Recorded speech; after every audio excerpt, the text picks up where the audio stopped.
G'day guys, how's it going? Welcome to this Aussie English interview today. Today I have a special one for you guys.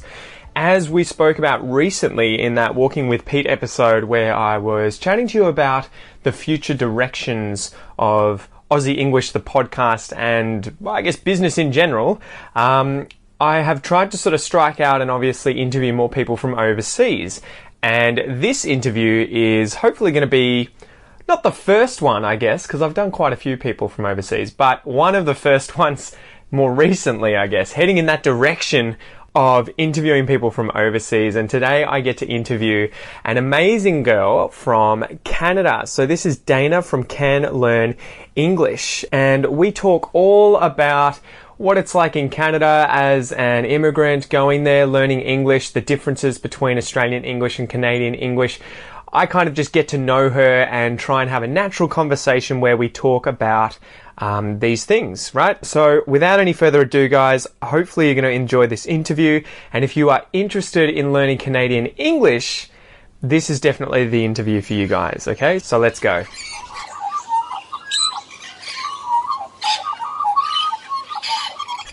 G'day guys, and welcome to this episode of Aussie English. Today I have another interview episode for you guys, and I am here with Dana from Can Learn English at canlearnenglish.com. So Dana, welcome to the Aussie English Podcast.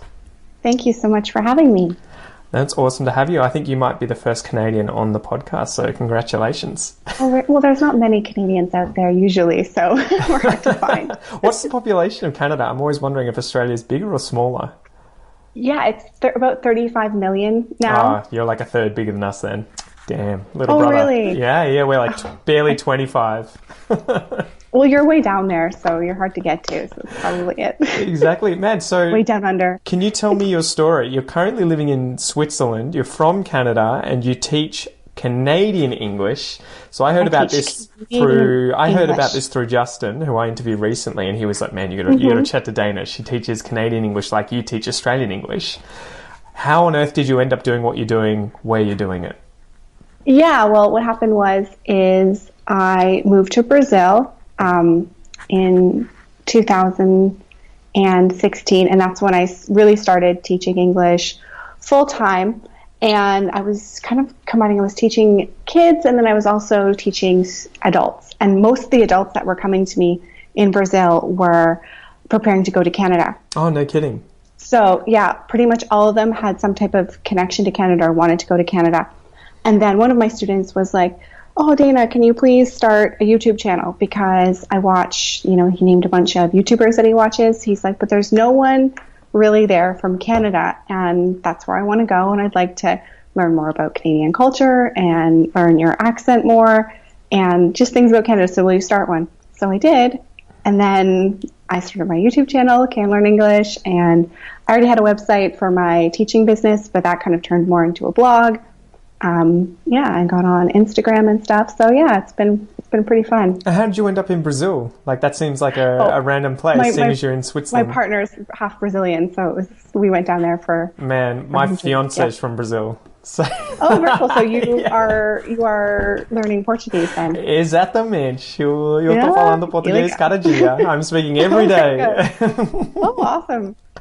That's so crazy. Portuguese is very hard, very, very difficult. I mean, I can understand a lot more than I can speak. That's my position as well. But that's always the case, right? As soon as you get to intermediate to / advanced in a language, it's almost like I hate the beginnings of starting a new language because you sort of like, you can say so much more than you can hear because people throw it at you and you're just like, overwhelmed. And then all of a sudden, though, the listening takes off and you're just like, all of a sudden I can't reply. Like, as sophisticatedly as I would like to reply to these, things. So yeah, and then there's holes where you can completely understand what someone's saying, but like certain words you have no idea what they mean, but within the context, you're like, that must kind of mean this. So that happened to me recently where I live with 3 other Brazilians as well as my fiance. Like, oh, wow. I know you basically live in Brazil. Exactly. Well, we moved into this house. We had to move houses, and I was like, "Can you see if you can find a Brazilian one, like online on Facebook? Yeah, and we can go there, and I'll just like learn Portuguese this year." And she's like, "Yeah, no worries." So we moved here anyway. They showed me recently a song by a band called O Harpa, like the rap.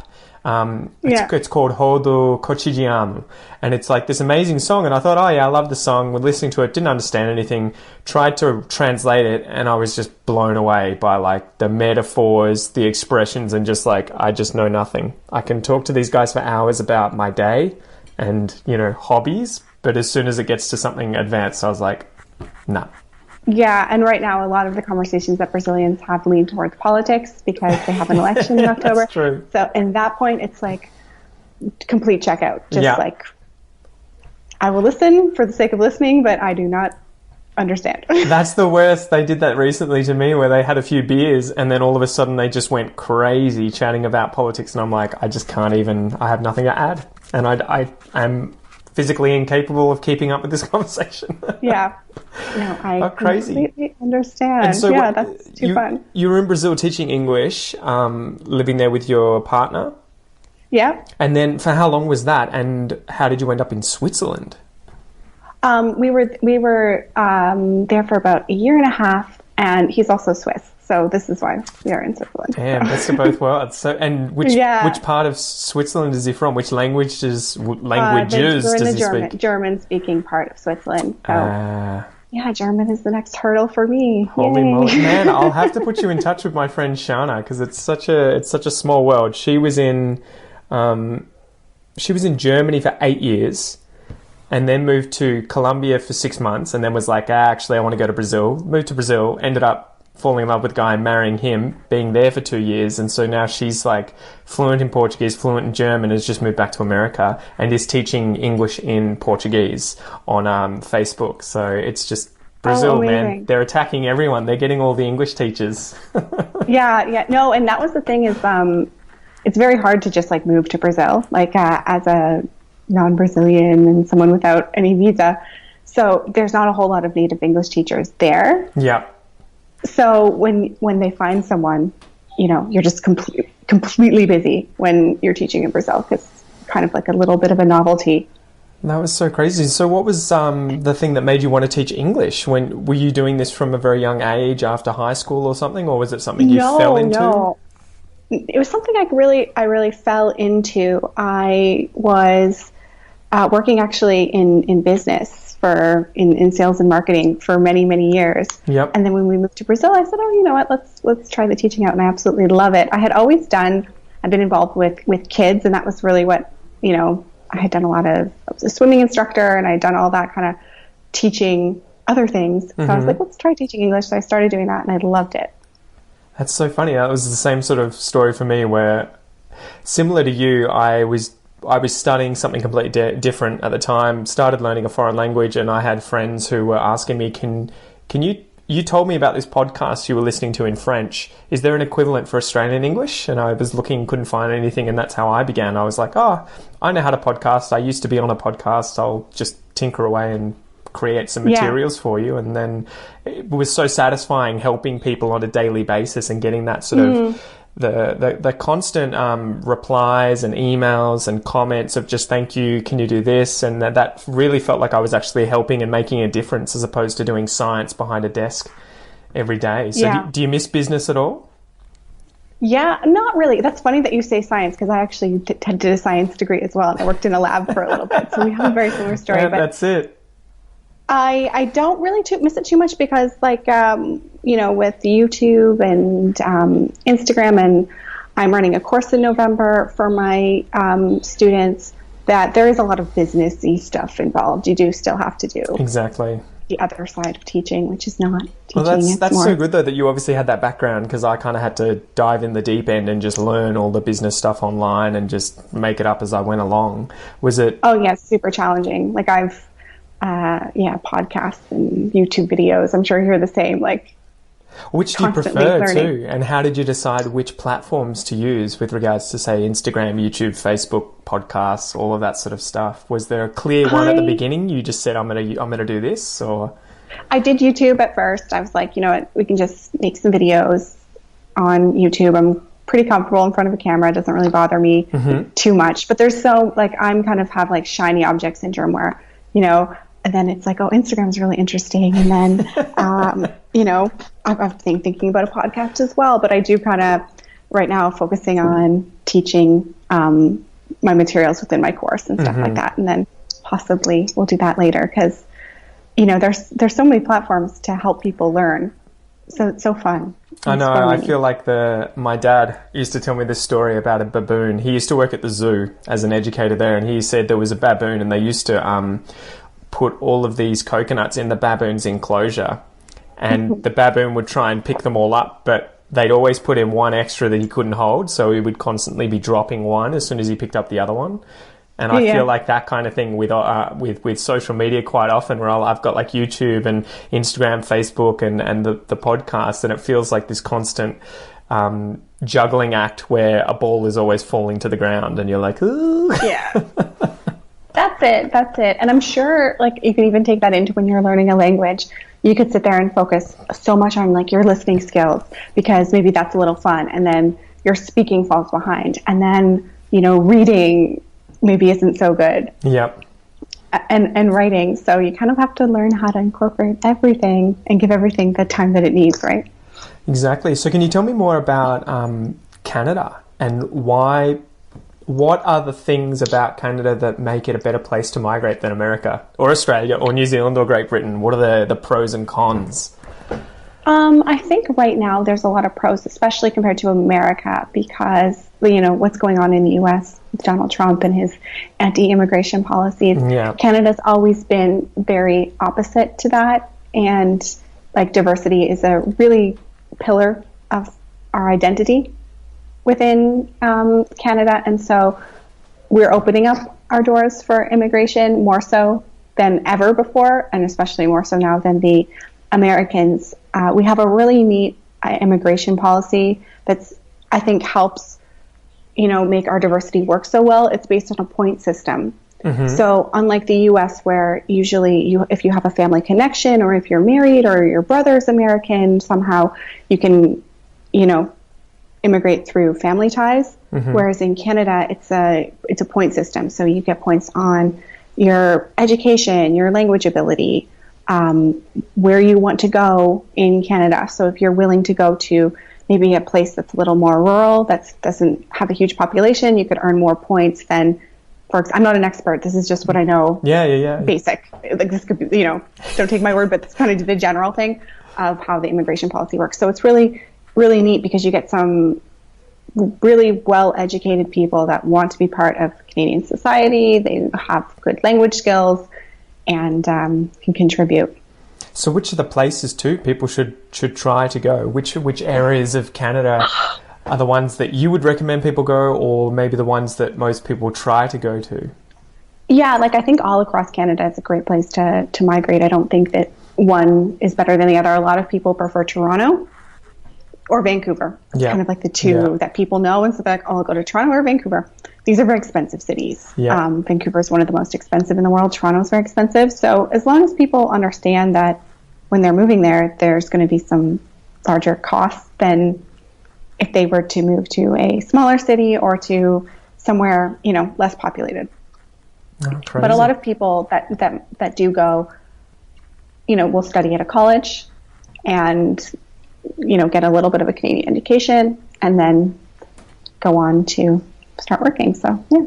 Oh, awesome. And so with regards to learning Canadian English, what are your suggestions? If I've got listeners right now listening to this podcast or watching this video who are, wherever they are in the world, they're thinking about going to Canada or learning more about Canada, even migrating there, what is a way in which they can learn Canadian English, and what are the difficult or different unique aspects of Canadian English?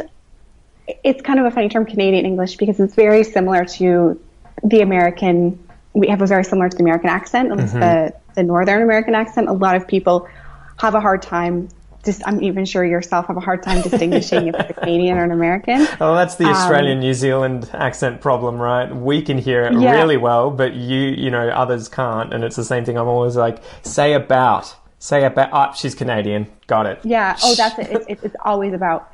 And even when I'm watching YouTube videos, I can tell if the content creator is a Canadian in any subject. Pretty much as soon as they say about, I'm like, oh, yeah, you're Canadian. So can you say that for us? Can you say those words? Can you do an American accent version and a Canadian version? No, I can't do an American accent, but you could say, what about the house? That would be like because the OU sound. What for about Canadians the house? Yeah, what about the house is how I'd say it. What about the house? Because the OU is distinct. We say it differently. Yeah, it sounds like that. What about the house? I mean, that's what about exaggerating it, but yeah. Yeah. Yeah. And so there's not a whole lot of differences. There's a few spelling differences. We kind of mesh together the British spelling with the American spelling. So we'll spell color with an OU. Oh, no kidding. Labor with an OU. We don't use the, like organize. We tend to use the Z and not an S. So and program, it doesn't have the ME at the end. Like in England, they spell it PROGRAMME. See, that's so funny because we suffer from the same kind of issue, especially using computers. Anytime we get a computer, like my Mac is constantly correcting me into American English. And it's happened for so long that it's screwed up I get the average one. I can understand, okay, like ISE is what I'll use instead of IZE, or OUR instead of OR. But then quite often you have words like program and I'll be like, oh no, is this with just one M or two M's and an E? Or it's so funny how that's kind of leached into other areas of English or other dialects. Yeah. Yeah. Especially anyone who moved, away from Britain, they kind of adopted their own spelling. And then we kind of, because Canada is part of the Commonwealth and we kind of kept our ties to England, but we severed them a little bit. It's just kind of weird with how it turned out with spelling. So that's kind of the main difference with the Americans is some slight spelling and then some pronunciation things. But then a lot of times I think students, they can get more excited about learning, especially if they're going to Canada from a Canadian teacher. Yeah. I think for them, it kind of gives them a little step inside Canada. They get to learn about it. They can ask questions. So that's really what I try and give my students. And is there a big range of expressions or slang that differ as well from the US, and even accents too? I know that there's the Newfoundland accent's like totally different, right, from the Vancouver accent. Yeah, no, you would find that I would sound very similar to someone from Vancouver. There's not a whole lot of accent difference.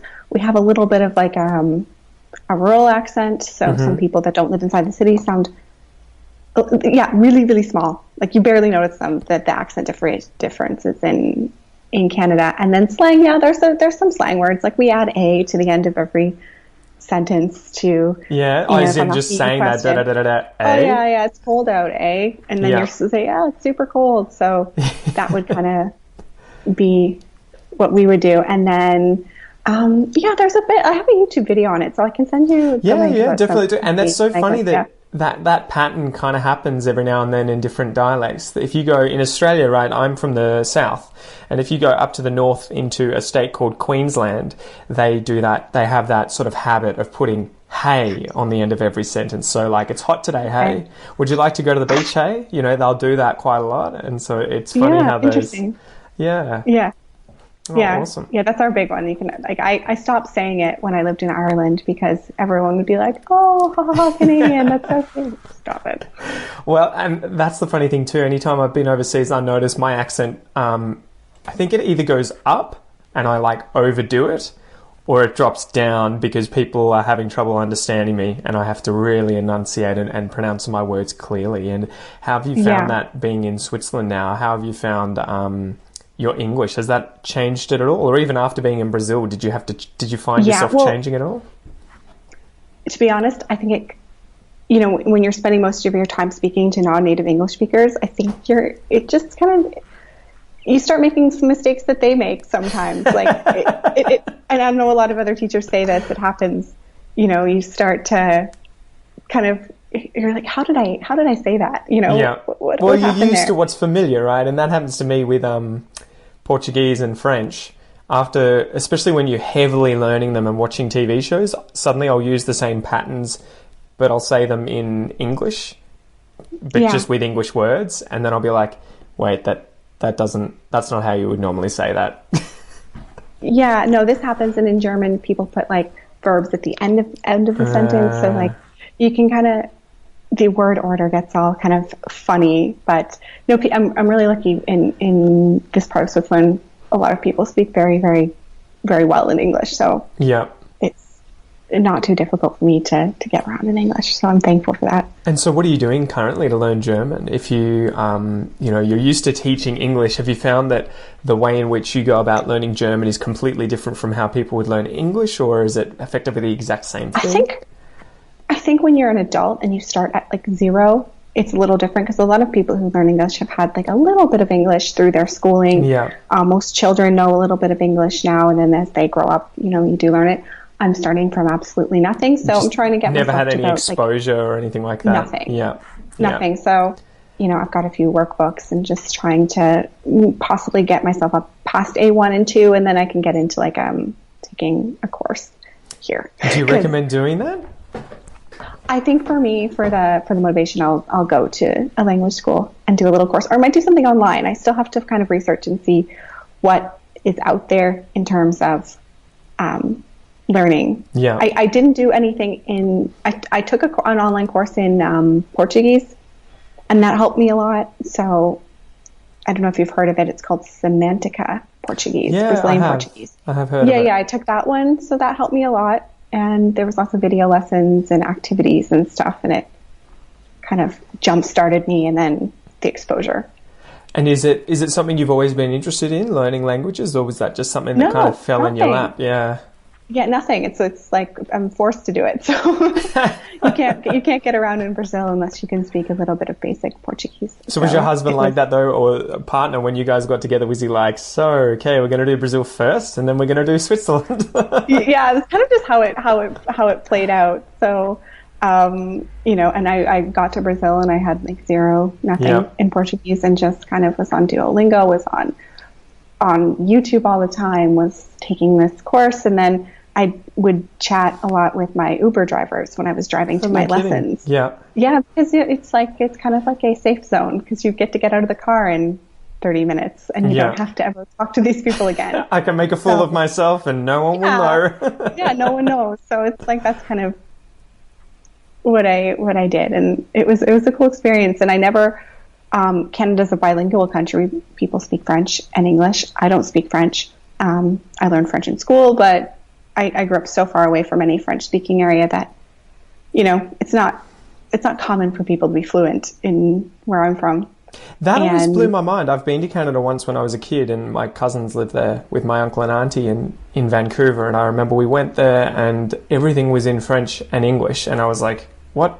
I thought Canada was an English-speaking country. Can you tell us a bit about, a brief history of how that came about and what people should expect if they come to Canada with regards to the two languages? And I almost said the two languages. the two languages. Yeah, so we have, officially, it's a bilingual country. So you can interact with the government on any level in either French or English. All services are provided in both languages. Any materials, the websites you see are both in French and English. We have a French-speaking province that's entirely French. It's the province of Quebec. Mm-hmm. And then a small part of a neighboring province has a lot of French-speaking communities. And basically, way back in history, you had the French settlers, you had the English settlers, and then there was, a bit of a fight over who would, reign. But as it turns out, we have both languages in Canada, and in government, for example, it would be required that people speak both. Usually our prime minister, every time our prime minister, he speaks both languages. And we'll switch between the two. In if he's doing a press conference, he'll be speaking both. Then you'll get a translation. And then from a young age in school, about grade 4, so when we're about 10, we start learning French for about 5 or 6 years. And then we can stop. Most of us do, and don't really think about it much ever again, unfortunately. I think in the English speaking, at least for myself, and I know this was the complaint at school, is well, why do we have to learn French? That's kind of our attitude. Doesn't everyone just speak English? Yeah, because the people do speak English, and it's so I wish that maybe I had more of I liked it more and I stuck more with it, but I couldn't. Well, you're in Switzerland. You never know. You might be able to just find somewhere that's close to the border between where those two languages are in the country, and then smash those two out as well. It did help me with Portuguese, though, I must say. Having a Latin language and understanding the change, the way the verbs change and conjugation and things like that. That really helped.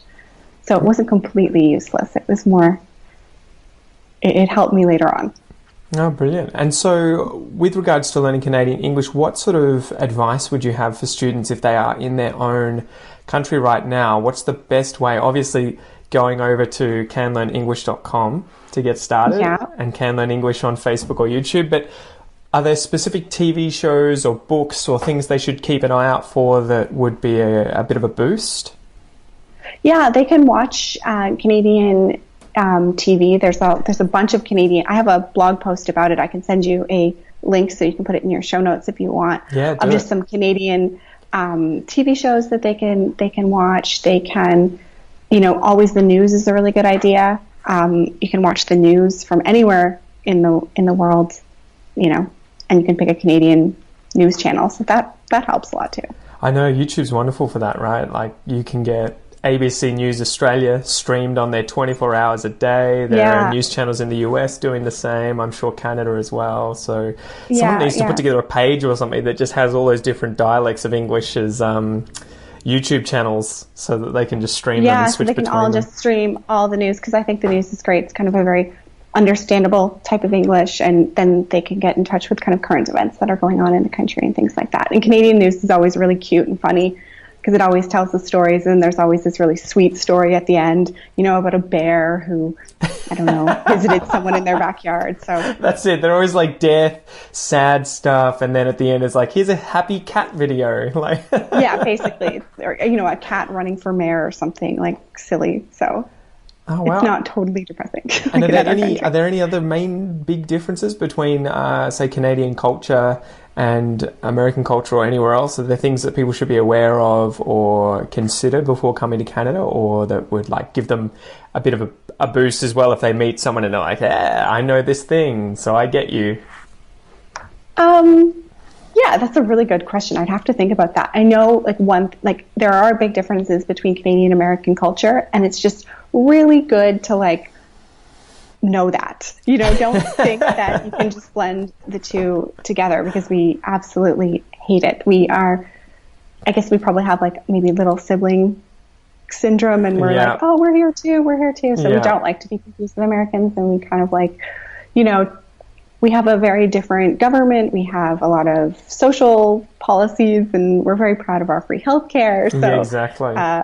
A lot of the issues that are going on in America, we're like, oh, we dealt with those forever ago. Those aren't a problem for us. Yeah. What's going on? So I guess you have to just when you're in Canada, be really mindful that people are very multicultural. We're really uncomfortable with any type of prejudice or racism or anything like that. So, it's very inclusive place. And what are the guns like? I take it you guys are a bit more restricted on that, right? Yeah, no, that's not a thing. I think maybe in some places, but I don't know anybody with a gun. So crazy. Good to hear. Again, all right. They're different. Well, anything else that you wanted to mention before we finish up then? Oh, no, I think that's it. I really liked, thanks for inviting me onto the podcast. I love your stuff. So it's really cool. I saw that you were doing, Aussie English, and I'm doing Canadian English. It was great that we were able to connect. It's awesome. Oh, no, I'm so happy. Anyway, where can people find you then? canlearnenglish.com. That's my website. You can search Can Learn English on YouTube and Can Learn English on Instagram. And then I have a Facebook page as well, and I have a group. So if anyone is moving to Canada and they want to join the group, it's called Talking to Canada. But you can find these links on my website and stuff. So. Oh, brilliant. I'll put them all in the show notes as well, or in the transcript, so that you guys can find them easily. Perfect. Awesome. Dana from Can Learn English, thank you so much for joining me today. Thank you.